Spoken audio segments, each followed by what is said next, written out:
Welcome everybody.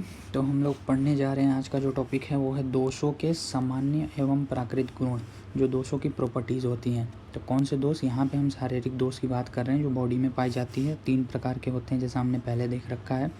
पहला हो गया वात, दूसरा हो गया पित्त और तीसरा हो जाएगा कफ। ये 3 दोष शारीरिक दोष हैं। इन्हीं तीनों के जनरल प्रॉपर्टीज़ के बारे में हम पढ़ने जा रहे हैं। तो वात के गुण पे आते हैं। जैसा कि पहला जो दोष है वो वात है। वात का जो प्रॉपर्टीज़ है, जनरल प्रॉपर्टीज़, उसमें है पहला आता है रुक्ष। रुक्ष मतलब वात जो होता है वो ड्राई होता है। शीत होता है, वात का एक गुण है शीत होना, मतलब वात कोल्ड होता है। लघु होता है यानी लाइट होता है। सूक्ष्म, वात काफ़ी स्मॉल से आप कंपेयर कर सकते हैं माइक्रोस्कोपिक लेवल पे। वात का इन सब जितने भी गुण हैं, इन सारे गुणों में वात का एक गुण है जो चल गुण है। ये सबसे इम्पोर्टेंट गुण है जो मूवमेंट कॉज करता है। वात ही इन 3 दोष हैं। 3 दोषों में इकलौता वात ही है जो कि मूवमेंट का कॉज बनता है। अगला जो गुण है, अगला जो प्रॉपर्टी है वो है विशद। विशद को हम प्योर से कोरिलेट कर सकते हैं, यानी कि ये प्योर होता है। खर यानी कि रफनेस, ये हमारे बॉडी में रफनेस क्रिएट करता है।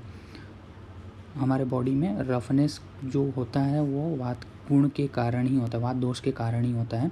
और ड्राइनेस भी जो होता है वो भी वात दोष के कारण ही कॉज होता है हमारे बॉडी में। अब अगला जो दोष है वो है पित्त। दूसरे नंबर पे जो दोष आता है वो पित्त आता है। अब पित्त के जनरल प्रॉपर्टीज़ के बारे में हम लोग पढ़ लें तो पित्त के जनरल प्रॉपर्टीज़ में पहला आता है स्निग्ध होता है। ये स्निग्ध मतलब ये चिकना होता है। दूसरा प्रॉपर्टी है ये उष्ण होता है। ये एक कैरेक्टरिस्टिक प्रॉपर्टी है पित्त की, क्योंकि यह उष्ण होता है। ये गरम कह सकते हैं, गरम बॉडी में हीट कॉज करता है, तो ये उष्ण हो गया। तीक्ष्ण यानी तीव्र होता है, यह काफ़ी इम्पल्सिव होता है। तीव्र का मतलब इम्पल्सिव होता है। द्रव, ये लिक्विड फॉर्म में होता है हमारे बॉडी में। अगला रुक्ष, जो वात में भी सेम है, पित्त में भी सेम है। लघु, लाइट होता है क्योंकि वात में भी सेम है, और ये प्रॉपर्टी पित्त में भी सेम है। विशद, यह प्रॉपर्टी वात में भी सेम है और पित्त में भी सेम है। तथा अम्ल अवस्था बनता है विदग्धावस्था में। विदग्धावस्था आगे चल के जब आहार पाक वगैरह हम लोग पढ़ेंगे क्रिया शरीर में, तो हम लोगों को पता चलेगा विदग्धावस्था क्या है। फिलहाल के लिए हम लोग को आप एसिडिक प्रॉपर्टीज से कंपेयर कर सकते हैं। तो पित्त के ये सारे गुण हैं, ये जनरल प्रॉपर्टीज़ है। इसमें से एक द्रव है और एक उष्णता है। ये पित्त में वात से थोड़ा सा चेंजेस आते हैं। अब आगे तीसरे दोष पे। तीसरा दोष है कफ। जो तीसरा दोष है उसका प्रॉपर्टी के बारे में हम लोग पढ़े तो ये गुरु होता है। गुरु मीन्स यह हैवी होता है, एक तरीके से भारी होता है। शीत होता है, ये वात में भी सेम है, ये आप ध्यान रख सकते हैं। मृदु, ये सॉफ्ट होता है, हैवी होता है और सॉफ्ट होता है।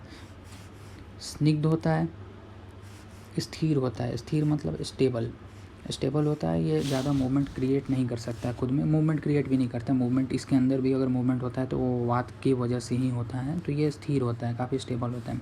पिछल मतलब गीला है, स्टिकी एक तरीके से कह सकते हो आप।